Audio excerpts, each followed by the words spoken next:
dos senhores, das senhoras, para que ocupem seus lugares, por favor, porque agora vamos receber o segundo palestrante do painel Regulação Tarifária, um novo regime para uma nova realidade.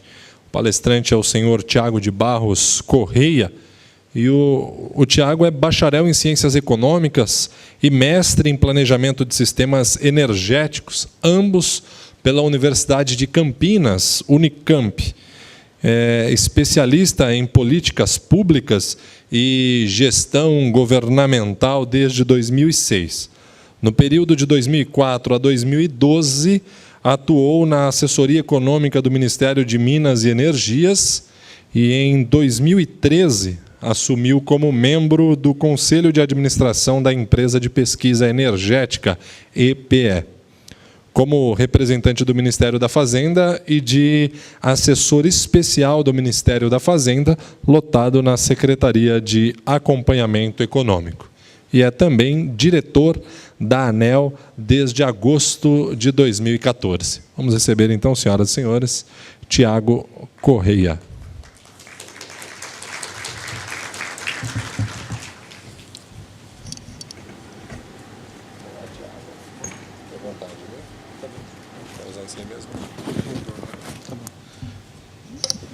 Boa tarde, muito obrigado a todos. De fato, é um imenso prazer estar aqui hoje. Eu tive algumas semanas de trabalho bastante intenso, tentando resolver uma questão de apagar incêndio e poder parar para pensar um pouquinho no futuro, dá uma satisfação muito grande. Tira a gente um pouco da maluquice do dia a dia e ter a oportunidade de debater num fórum tão qualificado, então, melhor ainda. Eu também sou economista e também não quero tentar prever o futuro.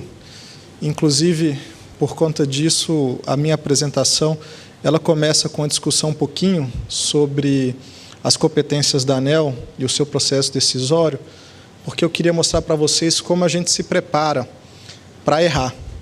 Porque, de fato, o sistema é baseado numa incerteza muito grande. Então, não tem condições da gente tomar as decisões corretas e ter a ideia de que não vai precisar mudar no futuro. Então, existe um processo decisório que busca, obviamente, minimizar o erro, mas a certeza de que ele virá é imensa. Então, nós temos um processo de autoalimentação de modo a poder recuperar as decisões que a gente toma e poder botar nos trilhos novamente. Eu trouxe, então, dois aspectos somente para discutir hoje, relacionados com o nosso tema, que busca explicar exatamente o que a ANEEL está fazendo no momento de repensar problemas de curto prazo, relacionados com a volatilidade da parcela A, que é aquela parcela da tarifa que não é gerida pela distribuidora, ela é pass-through, ela passa, a distribuidora adquire e passa esse custo adiante. Então, a volatilidade, a dimensão que a parcela A está tomando nos últimos anos, demonstra a necessidade de revisitar o tema regulatório. Quer dizer, as decisões que a ANEEL tomou lá atrás eram corretas para o cenário de trás. Hoje mudou, então é preciso revisitar. E outro aspecto importante diz respeito à geração distribuída. E esse a gente está focando um pouco mais no médio prazo, mas o tempo de resposta da ANEEL foi muito rápido. Em 2012, a ANEEL elaborou a Resolução 482, que previa fomentar a geração distribuída no Brasil. Nós estamos em 2015 e já estamos revisitando a resolução, porque ela não alcançou nem de perto os resultados esperados. Então, a ANEEL revisita o tema e rapidamente tenta trazer de novo a discussão do assunto para tentar atingir os objetivos desejados. Então, uma breve apresentação do que seria, para os nossos colegas de fora do Brasil, o setor elétrico brasileiro. Então, a dimensão da política pública, que estabelece as metas e as grandes diretrizes, ela é tomada pelo nosso Congresso Nacional e pelo Conselho Nacional de Política Energética, diretamente ligado à Presidência da República. E por meio do Ministério de Minas e Energia, que é o responsável pela Secretaria Executiva do Conselho Nacional de Política Energética e que dita a regulamentação do ponto de vista do governo federal. Já a regulação setorial, a fiscalização, o acompanhamento, isso tudo é feito pela ANEEL, que é a Agência Nacional de Energia Elétrica, em parceria com uma série de agências regulatórias. Algumas são conveniadas dos estados, que regulam o serviço de eletricidade, de saneamento nos estados, e outras são agências de setores conexos, como a Agência Nacional de Águas e a Agência Nacional de Petróleo, Gás e Combustíveis Renováveis. A ANEEL ela regulamenta e acompanha o mercado de energia elétrica. Nós contamos aqui com a Câmara de Liquidação de Energia Elétrica, que seria uma clearinghouse para os contratos e as diferenças da energia contratada. Então, ela verifica se o consumidor consumiu o que de fato contratou, se o vendedor produziu o que de fato vendeu, compara essas diferenças a um preço e faz as liquidações financeiras. Dentro do mercado, aqui a gente fez a desverticalização, o unbundling, separou a geração, a transmissão, a distribuição e a comercialização, e nós temos um operador independente do sistema que faz a gestão do sistema de transmissão e a interface desse sistema com os sistemas de distribuição. Ainda ali do ponto de vista direito, a gente tem uma empresa de pesquisa energética que auxilia o poder concedente, o Ministério, no planejamento de longo prazo. Nós temos um comitê de monitoramento do setor elétrico, do qual a ANEEL faz parte, que acompanha o despacho em tempo real e é responsável, inclusive, por mandar o despacho de geração de energia elétrica por critério que não o econômico, quer dizer, por critério de segurança, se despacha fonte que na ordem de preço não estaria sendo despachada agora, e o CMS é o grande responsável por esse tipo de decisão. Nós temos uma interface muito grande com o IBAMA, que é o órgão licenciador de meio ambiente, e com o Ministério Público e com o BNDES. O Ministério Público ele é uma instituição bem característica do Brasil, porque ele representa o corpo de promotores que buscam a justiça no sistema penal, mas ele também representa o interesse coletivo e difuso da sociedade.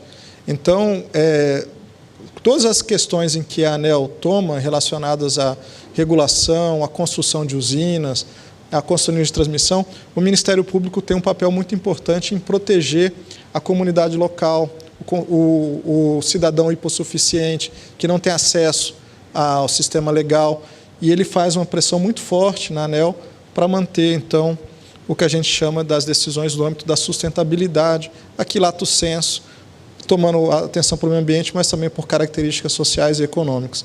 E o BNDES, que é o grande financiador do setor elétrico. Então, a ANEEL ela é responsável pela regulação, conforme a orientação das políticas públicas estabelecidas pelo CNPE e pelo Ministério. Ela é responsável pela fiscalização, e aqui há uma mudança de paradigma na ANEEL. Nós estamos muito mais interessados na orientação e na prevenção de penalidades do que em, de fato, aplicar multas nos agentes. A ANEEL tem um papel de mediação entre conflitos, especialmente conflitos comerciais entre os agentes do setor elétrico, e ela é responsável por dar as autorizações para a operação das usinas, de linhas de instalações de transmissão e para a comercialização de energia elétrica. Como é que a ANEEL toma a decisão? Então, a decisão é sempre tomada de forma colegiada por voto. Então, é uma maioria simples, os 5 diretores votando. Se tiver maioria simples, então a decisão é tomada. E a característica que eu acho mais importante nas reuniões da ANEEL é que são reuniões públicas, com transmissão ao vivo pela internet, e que qualquer interessado pode pedir o uso da palavra. Então, normalmente, o direito de uso da palavra é utilizado pelas empresas. É muito comum as empresas defenderem o ponto de vista delas, né, atualmente em questões punitivas ou em novos regulamentos, mas tem sido cada vez mais comum conselhos de consumidores e, às vezes, cidadãos comuns ou professores pedirem a palavra para poderem apresentar aspectos técnicos, sociais, até culturais relacionados com a decisão, de modo a prevenir o erro. E não é raro a ANEEL retirar um processo de pauta para poder estudar aquele aspecto que é levantado no momento da reunião. Eu posso estar cometendo uma grande injustiça, mas até onde eu sei, é a única instituição no Brasil que permite esse tipo de participação social no momento da deliberação. Nos outros casos, existe participação social antes, durante a instrução do processo, mas no momento do voto, já é lido o voto do relator, é lido o relatório, e aí é aberta a participação social. Isso eu acho que é a única instituição do Brasil que faz isso. Então, como é que nós tomamos as nossas decisões? O primeiro momento começa hoje, obrigatoriamente, com a análise de impacto regulatório. Então, toda proposta de regulamento, toda regra nova, a ANEEL precisa realizar uma análise de impacto regulatório, em que, obrigatoriamente, tem que ser analisadas mais de uma alternativas. E uma das alternativas que tem que ser feita é a de não fazer nada. Então, eventualmente, não é preciso alterar. Se alterar, fica pior. Então, é importante, a análise de impacto regulatório é colocada, então, em audiência pública. Normalmente, essa audiência pública já é conduzida no âmbito da diretoria, mas é possível haver uma consulta pública antes, durante a instrução técnica, nas superintendências. Com base nessas contribuições recebidas durante a participação social, a ANEEL faz a reunião deliberativa, em que aprova o regulamento. É o último momento também de participação social, e a partir daí a gente aplica a norma e começa a acompanhar. Dentro da ANEEL, um dos 5 diretores é o diretor ouvidor. Esse diretor ele é responsável por acompanhar os efeitos da medida tomada, da decisão tomada, inclusive através dos canais de reclamação que a ANEEL tem. Então, a ANEEL dispõe de inúmeros centrais telefônicas e de acesso à internet, links à internet, para reclamações.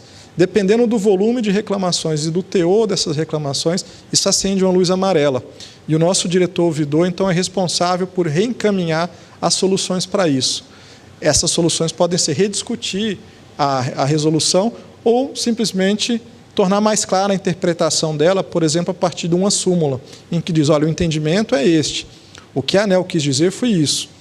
Então, este processo é um processo cíclico e que o ouvidor pode solicitar uma nova análise de impacto regulatório. Por que a gente faz as decisões dessa maneira? Porque a ANEEL tem uma vocação enorme para buscar a sustentabilidade. Aqui eu trouxe 2 ideias de sustentabilidade muito ligadas ao conceito ecológico, que é o que hoje está predominantemente associado a essa palavra. Mas a sustentabilidade ela tem aspectos econômicos e sociais bastante pertinentes. A sustentabilidade é a habilidade ou a capacidade de algo ou alguma coisa se manter e se sustentar sozinha. Então, para isso, ela tem que gerar a própria economia dela, os recursos que retroalimentam. Ela tem que ter racionalidade econômica, senão ela precisa de subsídio. Ela tem que ter suporte social, porque senão ela vai receber uma resistência enorme das comunidades locais. E ela tem que ser também, do ponto de vista intergeracional, sustentável. E aí que entra o aspecto ecológico de uma maneira mais evidente. Então, é possível você ser sustentável se aquela ação, de fato, não gera nenhum tipo de pegada. Isso aí é quase como uma utopia. Do ponto de vista tecnológico atual, são poucas as atividades humanas que, de fato, poderiam ser consideradas sustentáveis sob esse ponto de vista.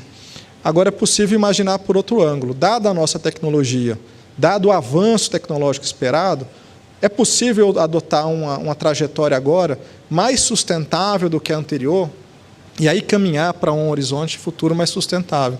Por exemplo, trocar diesel por gás. Consumir gás natural em eletricidade não é sustentável do ponto de vista do equilíbrio ecológico, mas do ponto de vista da pegada ecológica, gera menos pegada do que óleo, gera menos pegada do que carvão. Então, isso pode estar na nossa trajetória. Outra questão, então, como é que a gente caminha, o que a gente chama da trilha da sustentabilidade. Existem uma série de metas relacionadas à emissão de gases, fontes renováveis, geração distribuídas, perdas energéticas, que normalmente são acertadas pelo governo, o Ministério, às vezes até em acordos internacionais. A partir daí é preciso detalhar. Então, quais os recursos e tecnologias disponíveis? Quais as restrições orçamentárias? Vai precisar mexer na regulação? Precisa de subsídio?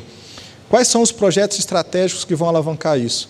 Esse tipo de decisão já é tomada na esfera de competências já um pouco mais compartilhadas, entre a EPE, o Ministério e, principalmente, a ANEEL.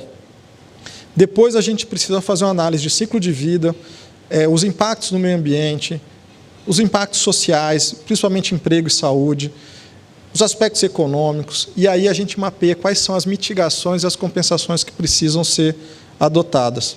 Depois disso vem o acompanhamento da execução. E, finalmente, volta aqui a ideia do ouvidor, que é o conceito de accountability, em que a gente assegura que, já que a gente vai errar, que a gente tem, pelo menos, o suporte do stakeholder. E por que a gente erra? Porque é um processo de learning by doing. Então, existe um ambiente de incerteza brutal. Nada do que ocorreu no passado serve para orientar o que vai ocorrer no futuro.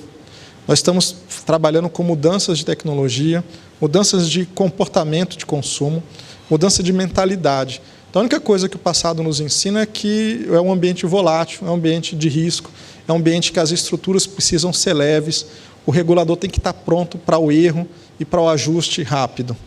Então, para tanto, a gente precisa do suporte dos stakeholders. Os stakeholders, boas partes estão hoje aqui. Então, é preciso que vocês entendam o nosso trabalho e confiem no nosso trabalho, para saber que, mesmo que a ANEEL erre, que o governo erre, ele erra no interesse de atingir o bem-estar coletivo. Significa que o interesse específico de cada um vai ser contemplado? Provavelmente não, provavelmente nunca. Mas o interesse coletivo tem que estar na meta e todo mundo tem que entender que essa é a meta da ANEEL. Agora eu vou começar a discutir, talvez um pouco mais, os casos em que a gente queria tratar lá no tema 2. Então, esse seria o caso do curto prazo. O que ocorre? Desde 2005, o governo federal tomou as rédeas da estratégia de contratação. Então, antigamente, quando a gente começou a desverticalizar e alterar o modelo, já existia o conceito, o modelo do setor elétrico, já existia o conceito do unbundling, da distribuidora com parcela A e parcela B, mas a distribuidora ainda tinha alguma gestão sobre a contratação de energia elétrica. Então, ela podia fazer isso via contratos bilaterais ou da forma como bem entendesse, desde que ela tivesse uma certa proteção de contratação, que já foi de 95%, variou em alguns números em torno disso. Depois de 2005, da lei de 2004, a contratação passa a ser sempre, ou preferencialmente sempre, por meio de leilões regulados, conduzidos pelo o governo federal. Então, isso faz um shift, uma mudança no como funciona o mercado de geração. Em vez de ser um mercado de competição no mercado, passou a ser uma competição pelo mercado, em que os geradores competem por um contrato que vai ter o prazo de duração da outorga de geração. Então, a competição no leilão, em troca da competição no mercado, ou competição no mercado. Em troca disso, o que é que o governo pretendia? Ele pretendia conseguir uma diversificação da matriz energética atrelada ao planejamento. Quer dizer, eu preciso mudar a matriz, porque, do ponto de vista da hidrologia e das bases, que as previsões que a gente tem para carga e para o potencial hidrelétrico que nós temos ainda a explorar, se verifica que precisa haver outras fontes. E o governo gostaria que as fontes escolhidas tivessem alguma coisa a ver com a política pública de meio ambiente e de segurança energética. Então, o leilão é uma forma de influenciar, não é determinar, porque depende ainda de uma competição, mas influenciar as fontes que serão incluídas na matriz elétrica. Por conta disso, o governo faz leilões específicos para biomassa, para eólica, faz leilões específicos para energia de reserva, para termoelétrica, para atender na ponta. Eu tive há 2 meses na Alemanha, o professor Michael falou da experiência da Alemanha com eólica e solar, e por conta do Tarif Feed-in, os subsídios e a explosão que teve e todos os efeitos que eles estão tendo na gestão dessa geração, porque quando eles produzem, eventualmente eles têm que pagar para outros países receberem energia ou para plantas industriais consumirem energia. Então, eles têm a hipótese até do preço negativo. E eles estavam me falando que eles começaram a estudar o modelo brasileiro de leilões, em que nós conseguimos introduzir a fonte eólica sem a necessidade de subsídio. E que eles estariam estudando essa forma. Obviamente, já viram todos os erros que cometemos e não vão cometer também, mas estavam querendo partir da experiência brasileira com esse tipo de leilão. Esse leilão permite que você tenha contratos de longo prazo associado com a questão do Project Finance. Diferentemente de outros países, Eduardo mostrou o crescimento da América Latina de 1% ao ano, o Brasil, até agora, tem sido da ordem de 4% ao ano. Esse ano vai ser um ano difícil, mas a gente espera que essa taxa retorne e permaneça ainda por mais um tempo.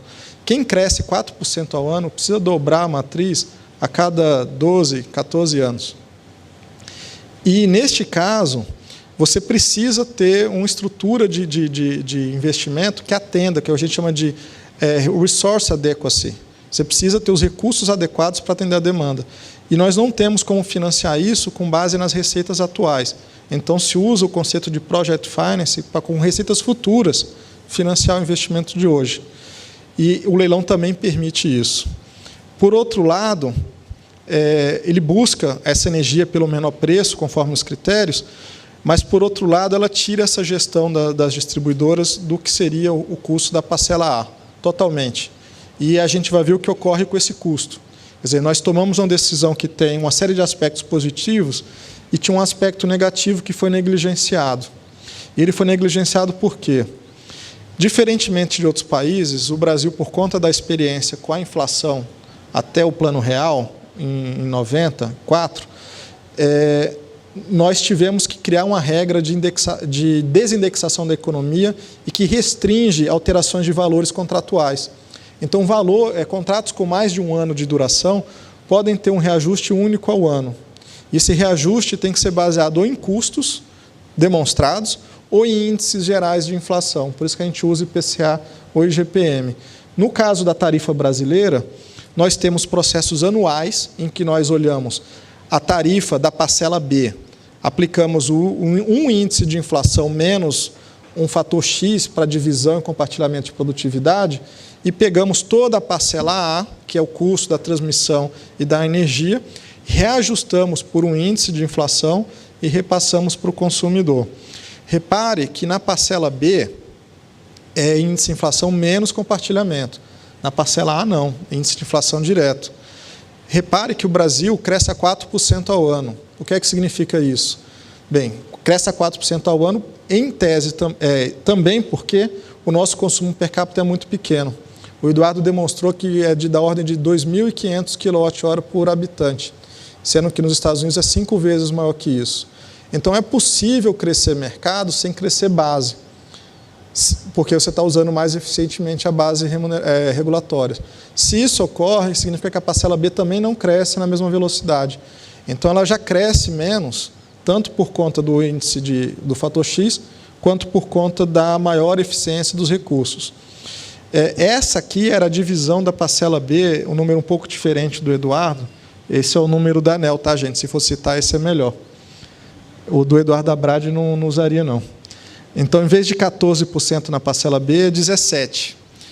Tributos é realmente 30%, a diferença está ali na parcela A. Isso é o que foi feito agora em 2015, depois das RTS. Agora eu estou mostrando aqui o que era lá em 2001, corrigido pelo IGPM, que é o indicador da parcela B, para mostrar o que ocorre. Lá em 2001, de uma tarifa da ordem de R$ 400, R$ 176 eram da distribuidora. Hoje, a tarifa até subiu um pouquinho, está R$ 430, mas só R$ 77 é da distribuidora. O resto todo virou parcela A. Qual que é o problema com isso? Uma pequena variação na parcela A come praticamente toda a margem que a distribuidora possui na parcela B para fazer frente às variações financeiras que ela tem que arcar durante o ano, porque ela tem reajustes de energia e mudanças de mercado durante o ano todo, mas ela só pode mexer no preço uma vez ao ano. Essa diferença de descasamento era tratada por meio também da medida provisória que aprovou o Real. Ela fez uma única exceção, que era para o setor elétrico, criando uma conta de variação da parcela A que permitia uma conta gráfica. Para todas as outras atividades econômicas do Brasil, isso não é permitido. Agora, na energia elétrica, você pode fazer uma conta gráfica, remunerar uma taxa de juros, que é a nossa taxa básica no Brasil, que é a Selic, e repassar isso para o ano que vem na tarifa. Em 2001, isso não era um problema. Você tinha uma margem muito grande para acomodar isso. Então, de certa maneira, a nossa solução cara, porque o consumidor estava tendo que financiar, ser financiado pela distribuidora numa taxa de juros alta. O problema é que com 2015 é que mesmo com a taxa alta não tem como a distribuidora carregar isso. E este problema vai ficar cada vez maior. Por que vai ficar cada vez maior? Porque dentro da parcela A, quando nós começamos a fazer os leilões e diversificamos as fontes, nós ficamos com uma matriz muito mais segura, mas muito mais volátil. Antigamente, você só tinha hidrelétrica, então o preço era o mesmo. Você podia ter racionamento, mas o preço ia ficar travado naquele ano. Agora, existem para um contrato de disponibilidade termoelétrico. Então, se o preço está baixo, não há necessidade de pagar combustível, vai ao mercado e compra a PLD. Se precisa gerar combustível, ela vai ter que vender a energia dela, inclusive maior do que a contratada, porque sempre gera um pouco mais do que a garantia física, que é usada para o contrato, e vende isso a PLD. A ANEEL fazia uma previsão para isso e falava, olha, vai precisar de tanto de térmica e vai precisar de tanto de hídrica. A gente acertava isso? Não. Tinha muito problema. Carregava na parcela A. Agora a gente erra e a distribuidora tem que ter o desencaixe. E o desencaixe ficou muito grande. Então, o que é que pode ser feito para resolver isso? Bem, aqui é só para mostrar um pouco o que aconteceu com a nossa capacidade instalada. Nós temos mais ou menos 135 gigawatts de capacidade instalada, sendo que a nossa demanda máxima, o peak load, foi em fevereiro de 2014 e ele foi da ordem de 85. E o nosso consumo médio é de 61. Veja, tem 25,5 de termoelétrica, 12 de biomassa, 5,6 de eólica. Nuclear, que entra na base, mais alguma termoelétrica carvão na base, mais as nossas hidráulicas, atendem o pico da demanda normalmente. Nós ainda podemos ter um ano que só com eletricidade nós atendemos o nosso mercado. Está cada vez mais difícil, mas ainda é possível. Agora, quando as outras fontes entram, gera uma volatilidade muito grande. E daqui para frente, a carga vai crescer mais rápido do que a geração hidrelétrica. E a necessidade de geração complementar e a volatilidade associada vai aumentar. O que fazer, então? Bem, a ANEEL, lá em 2013, bolou um sistema, em 2012 ela começou a pensar nisso, que era um sistema de bandeiras tarifárias. Então, olha, eu não posso mexer na tarifa mais do que uma vez ao ano. Então, eu vou criar um componente extra-tarifário, que eu também defino uma vez ao ano, mas ele é acionado por meio de gatilhos. Que gatilhos? Atualmente, o gatilho é acionado com base naquela termoelétrica em que é despachada, ou pelo ONS ou pelo CMSE, quando é fora da ordem de mérito. Sempre que a termoelétrica que está despachada for maior do que o PLD, do que o preço de 388, a gente está numa bandeira vermelha. Significa que o custo de geração está alto e as distribuidoras podem arrecadar mais dinheiro para não ter que carregar na CVA. Se tiver entre 388 e 200, a gente está com a bandeira amarela. Atenção, as distribuidoras cobram mais, mas também não é o mesmo valor lá de R$ 55,00 por megawatt-hora que é cobrado na vermelha. É R$ 25,00. E se tiver abaixo de 200, da térmica mais cara, não tem adicional tarifário nenhum, aqui a ANEEL faz uma previsão para esse custo e aqui se errar, pelo menos erra um pouco menos. Bem, o que ocorreu? A gente aplicou esse sistema já esse ano. Só que agora, em agosto, o CMSE decidiu reduzir o despacho das termoelétricas que estavam sendo feitas fora da ordem de mérito. Como resultado, as distribuidoras que estavam sem ter caixa, mesmo com a bandeira vermelha sendo aplicada, ainda tinham caixa a recuperar, começariam a ter um caixa fortemente positivo no segundo semestre. Então, foi feita uma proposta de audiência pública para verificar se não seria possível reduzir de 55 para 45, sem prejudicar, inclusive, a necessidade de neutralidade para aquela parcela que ainda não foi recebida. Essa audiência pública está sendo feita agora, termina no dia 24. A audiência pública número 53, revendo o sistema de bandeira. Durante as discussões para o GSF, nós também verificamos que seria talvez necessário, para as três cores, ter mais valores, para a gente poder diminuir o risco de descasamento. Eu gastei muito mais do que devia receber, já recebi o aviso de 10 minutos. Essa aqui é a ideia da bandeira, ela cobre todos esses custos aqui, que são custos variáveis. Tá? Eu vou mostrar só como é que é a relação deles com o PLD. Nos contratos por disponibilidade termoelétrica, a relação é positiva. Então, quanto maior o PLD, maior o meu gasto, mas ela não é linear, ela tem uma certa declividade ali. No risco hidrológico também eu tenho uma correlação negativa. O risco hidrológico é aquele risco que já está associado com cotas de Itaipu e que agora, também por meio da solução do GSF, aumentaria um pouquinho, porque pegaria também os contratos por quantidade, entrariam aqui. Agora, os encargos de serviço de sistema e de segurança energética têm uma correlação negativa, ajuda a reduzir o impacto dos outros itens. A exposição involuntária, as distribuidoras estão sobrecontratadas, também tem correlação negativa, ajuda a reduzir o risco. Energia de reserva, correlação negativa, ajuda a rebater o risco. Então, quando a gente trabalha com o conceito de bandeira, que permite ajustar isso mês a mês, e com um portfólio de fontes que tem correlação negativa e positiva, a gente ajuda a reduzir o bolo, porque a gente só paga o líquido. Então, a solução apresentada para reduzir a volatilidade da parcela A é o uso de bandeiras. Por que bandeiras? É uma peculiaridade do sistema brasileiro que não permite alterar esse tipo de preço conforme mercado. Ele tem que ficar constante, são contratos a termo. Se precisa ter contrato a termo, tinha que ter uma forma de redear isso. E a forma proposta é a bandeira tarifária, com base numa série de efeitos que meio que se compensam, ainda assim uma conta bastante alta. Esse era o nosso desafio de curto prazo, em que nós, no intervalo de 3 anos, já fizemos 3 audiências públicas sobre esse assunto. E vai haver audiências públicas até isso está funcionando, dado o grau de importância e relevância que a ANEEL dá para esse quesito. Em relação ao médio prazo, e por que médio? Porque isso vai vir antes da gente poder trocar todo o nosso parque tecnológico, toda a nossa rede. Então, nós vamos ter que conviver com esse cenário. Vai haver um aumento da geração distribuída no Brasil. Então, havia uma resolução que a ANEEL fez em 2012, que era a 482, cujo objetivo era permitir as instalações, basicamente por sistema de net metering, para geradores de fonte solar, hidrelétrica, eólica, biomassa e cogeração qualificada, direto na rede de distribuição, limitado a 1 mega de potência instalada.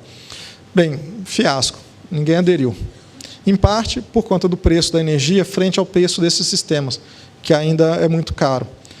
E, principalmente por conta da renda média brasileira. A renda média do trabalho no Brasil hoje é um pouco abaixo de R$ 1.800. 2/3 dessa renda é comprometida com casa, educação e alimentação. Sobra 1/3 para todo o resto. A prestação do carro, lazer, as outras, a poupança, todas as outras atividades. Um sistema desse no Brasil custa o preço de um carro popular, na casa de R$30 mil, para uma casa que vai ter um consumo aí de 200 a 300 kWh mês. Não dá para pagar, você vai ter que juntar dinheiro durante 200 meses para poder fazer isso. Então, para dar certo, a gente precisava pensar um pouco também nos aspectos econômicos.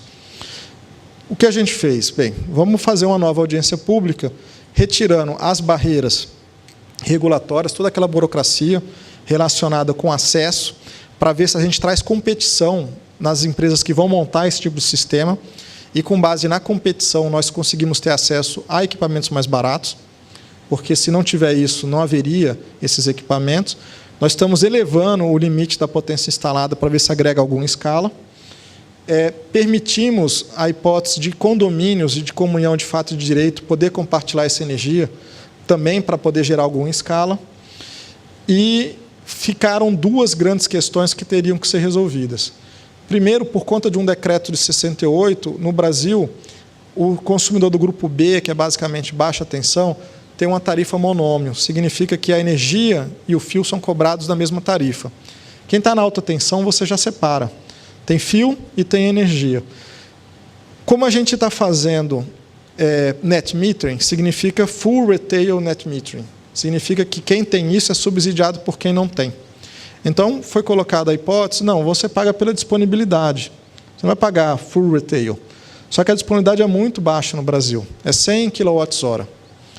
Então, quem tem a carga maior, exatamente o consumidor de alta renda, preocupação do professor Michael, estava tendo a chance de pagar menos do que o baixa renda. E o que um regulador faz? Ele fica ensandecido com isso. Ele não aceita. Então, nós vamos trabalhar numa forma de permitir que quem tem a renda mais baixa tenha acesso. E a primeira resposta para isso é o conceito ou da mini e microgeração virtual ou do conceito dela comunitária. Significa que você pode agregar vários consumidores construir num único sítio, não ter que cada um fazer na sua casa. Em fazendo num único local, tem economia de manutenção, mas tem economia de escala também. Dá para reduzir algum tipo de equipamento. Em última instância, isso pode ser feito por um terceiro, por uma empresa especializada, com acesso a financiamento do BNDES, que é muito mais baixo do que a taxa de juros que um consumidor residencial consegue pagar. Esse tipo de solução pode gerar, então, a questão econômica para que a gente tenha baixa renda associada com mini e micro central geração. Também resolve o problema daquele pessoal de média e alta renda que não tem telhado, mora em edifício, ou mora numa área sombreada, ou construiu a casa dele com o telhado virado para o nascente, que aqui no Brasil é um país muito quente. Em geral, a gente foge do sol. É diferente de alguns países da Europa, que a casa é voltada para o norte, né, ou para o sul, lá no caso, né? Aqui a gente acaba virando para o nascente para fugir do sol, mesmo do sol do inverno. Ninguém quer sol. E aí fica com um potencial muito ruim de geração, embora no Brasil a insolação por metro quadrado seja muito melhor do que na Europa. Então, a forma de aproveitar isso seria não ter sítios especializados, que é a ideia da comunitária. Qual que é o problema? Tem que ser mini e micro central de geração distribuída de verdade. Não pode ser uma utility fingindo que é mini e micro central de geração. Então, a gente precisa ter uma forma de perceber isso e não poluir a rede. Porque, por exemplo, e aí eu não estou fantasiando, no caso de eólica, por exemplo, que ela é modular, pode fazer cada aerogerador ali, tem um módulo de potência, a legislação brasileira estabelece que até 30 megas de potência, você ganha um desconto no custo da rede, porque é geração distribuída. O que é que se faz? Um monte de parque de 30 megas, um do lado do outro, com sócios em comum, mudando uma ou outra pessoa para não caracterizar a mesma pessoa jurídica. Isso, ok, é uma solução que atende à nossa legislação, é uma falha legislativa. Eu não estou propondo mudar. Mas isso não é geração distribuída. Isso é fontes renováveis. Tem mérito. Mas não é geração distribuída. Isso aumenta perdas, não reduz perdas. Então, fazer isso na rede da distribuição seria equivocado. Como garantir a geração comunitária e a geração virtual sem ser uma burla e ser uma geração do tamanho de utility, e não a geração mini e micro. Então, esse é um problema.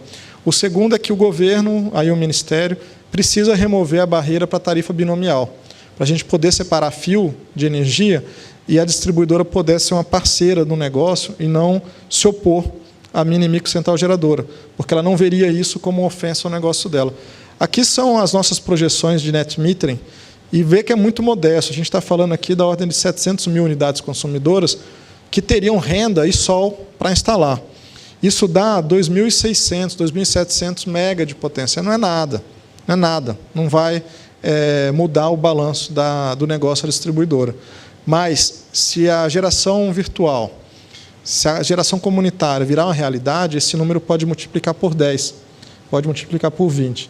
E aí vira um negócio bacana, mas um negócio muito perigoso. E o que é que eu vejo isso? Eu acho que todo mundo já viu uma imagem parecida com essa. Tem uma mudança no sentido da rede, porque o consumidor ele vira produtor, é o que o pessoal tem chamado de prosumers, e aí ele pode estar injetando. Nós temos a questão da bateria, que quando o pessoal tiver painel fotovoltaico e a bateria da Tesla ou de outros fabricantes se tornar mais barata, isso pode virar um ativo interessante para a gestão de energia, inclusive por meio de veículos elétricos. Os dois têm efeitos baterias aqui. É possível também, com esses sistemas e com medidores inteligentes, já que vão ter que ser instalados medidores bidirecionais, a gente ter alguma resposta de demanda. E aqui eu gosto de falar de redes mais inteligentes, porque a rede brasileira, hoje, ela já é alguma coisa inteligente. Não existe uma dumb grid para ser trocada por um smart grid, mas a gente precisa agregar inteligência na rede. Mas o principal é os novos negócios, e aí eu acho que entra o regulador. Esse prosumer, ele quer ter acesso também, não só ao net meter, ele vai querer vender energia. E nós já temos hoje uma regulação meio incipiente relacionada a comercializador varejista. O comercializador varejista não tem como fazer a medição da energia injetada por eles. E a CCE não tem condições de fazer isso. Então, a distribuidora tem aqui um mercado de medição para o prosumer. Ela pode também fazer um mercado de ajuda da gestão da demanda. ela pode entrar na demanda do consumidor, ajudar a desligar ar-condicionado, mexer no aquecedor da piscina, desligar a bomba elétrica, ver o momento de ligar, de usar ou não a bateria do carro, a bateria da casa, prestar esse tipo de consultoria, porque, como o professor Michael falou, o consumidor normal não quer perder tempo com isso. A maior parte da oportunidade de negócio está na madrugada, no horário de trabalho. Ninguém vai ficar ligado dando comando. Agora, a distribuidora pode vender softwares em relação a isso. Agora, isso é um mercado que tem que ser monopólio? Não, não é. Isso é um mercado que vai ter que ser competitivo. A questão é um mercado competitivo em que a distribuidora participa, ou é um mercado competitivo onde a distribuidora não pode participar, já que ela já tem uma relação muito forte com o consumidor local? Essa eu acho que é a grande questão que nós vamos ter que responder daqui a 1 ou 2 anos na ANEEL, porque isso aqui vai ser uma realidade e isso vai determinar, sem querer prever o futuro, muito de como o negócio da distribuidora vai ser organizado. Então, primeiro, separar fio, ela vai ter o fio sozinho, e segundo, ela tem direito a brigar por esses novos negócios, porque isso aqui vai explodir de alternativas de negócio. A distribuidora vai entrar? Se ela puder entrar, isso vai ter diretorias nas empresas sendo criadas, diretorias sendo destruídas, vai ser um caos. Então, isso tem que ser discutido com muita cautela. Bem, já estourei meu tempo, me desculpe. Muito obrigado.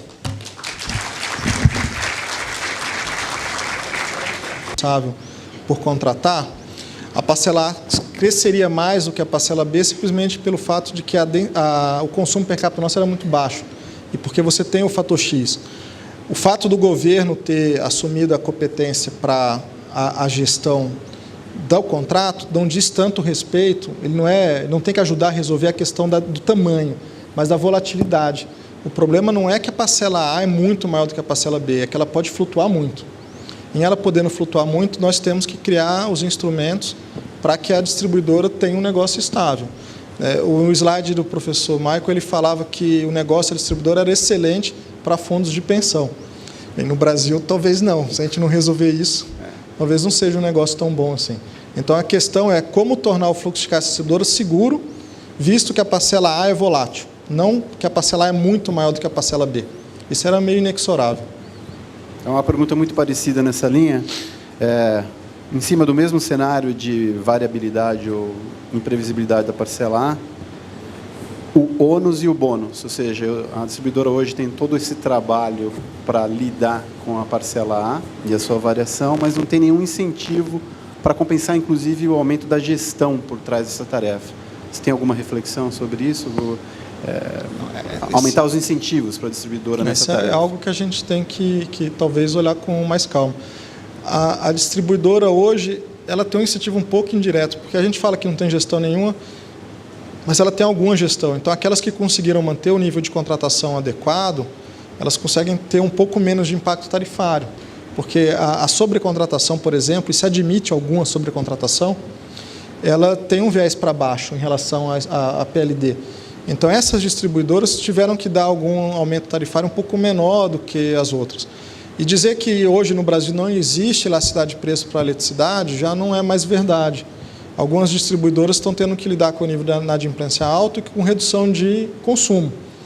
E outras não, porque, de certa maneira, ou lá as variáveis não têm nada a ver com o preço mesmo, ou porque o preço foi um pouco menor. Mas o fato é que hoje a gente tem algum incentivo para essa gestão, mas não é um incentivo muito claro, não está muito objetivo. E talvez a gente tenha que trabalhar um pouco mais com isso. Outra pergunta é, do ponto de vista de comunicação para a sociedade, como a ANEEL vem interpretando a eficácia das bandeiras tarifárias? Aqui ele explica. O sinal econômico não ficou um pouco perdido no meio dos outros aumentos, a revisão tarifária extraordinária e o próprio reajuste tarifário anual, né? Aquela proporção? Eu acho que foi um sucesso imenso. A redução da carga no Brasil tem sido da ordem de 3%. A carga da indústria já estava caindo há muito tempo e ela não responde muito a preço, responde mais à renda. E a gente sempre imaginou que a carga do consumidor também não responderia a preço. Era uma aposta. A gente achava que o que determinava era a temperatura no Brasil.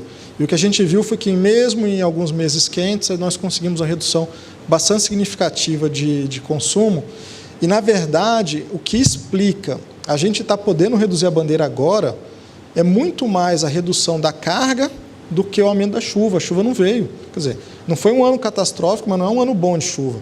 Falar, choveu muito e aí abaixou a bandeira, não é isso que ocorreu. A carga caiu muito. 2.000 megas de carga foram retirados do sistema. É isso que está permitindo retirar a geração termoelétrica. Então, é um sucesso e eu acho que a gente tem que continuar com essa comunicação. Evidentemente, numa tarifa de 430, 450, você jogar mais R$50 em cima é muita coisa. Então, eu também não acho que o sinal ficou perdido no meio dos outros aumentos. A questão é que esses outros aumentos podem ser retirados, esse movimento no ano que vem, parte desses custos não vão se repetir, então talvez a tarifa caia, mas talvez a bandeira fique num patamar muito parecido, pelo menos os valores. Não quer dizer que ela vai ficar vermelha e amarela o ano todo, ano que vem. Eu acho que talvez a partir de abril ela possa cair e sair de vermelha.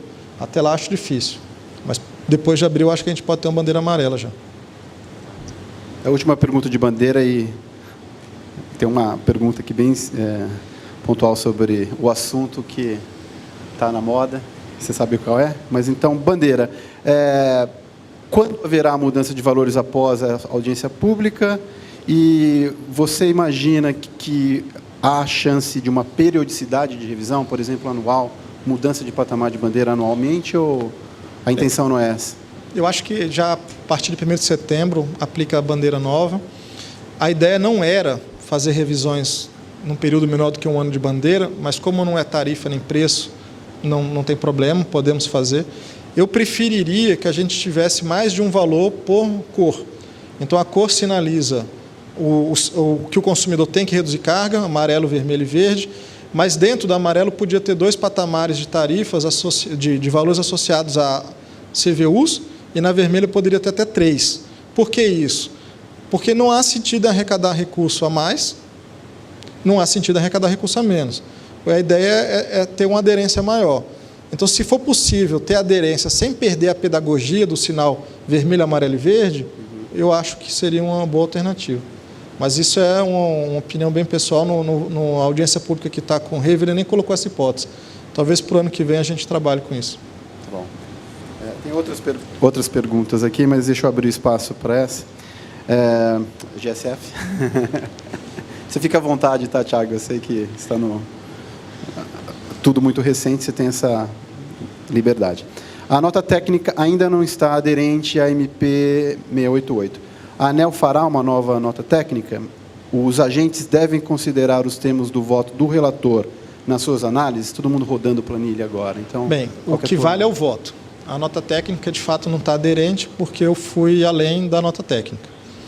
Então, a nota técnica está nos autos para ver como que foi formada a convicção, ela faz parte do processo, para mostrar o que poderia ter sido, mas não é o que é o que está no voto. Então, as simulações são as que tem que fazer com o que está no voto, e a nota técnica ela não vai ser reescrita porque não faz sentido. Agora, ela ajuda a entender, mas não é para simular com os valores da nota técnica. A única coisa que a nota técnica traz, que no voto mantém, e aí vale a pena lá ver que lá está mais detalhado, é a forma de cálculo do valor do risco, que é o 6,90, e uma das hipóteses de cálculo do prêmio do risco, que não é o valor do risco. O prêmio é um pouquinho maior. E aí a nota técnica faz uma proposta metodológica, que é a dos 10% do preço. Eu, no voto, propus uma outra metodologia e as duas estão em audiência pública. Agora, o 6,90, que é o valor do risco, já está decidido, é aquele mesmo. Uma última pergunta, a gente está chegando ao limite. O Weber da CEMIG está fazendo o seguinte questionamento. Atualmente, os custos de aquisição de energia pelas distribuidoras apresentam discrepâncias significativas. As diferenças nos preços de repasse superam 50%.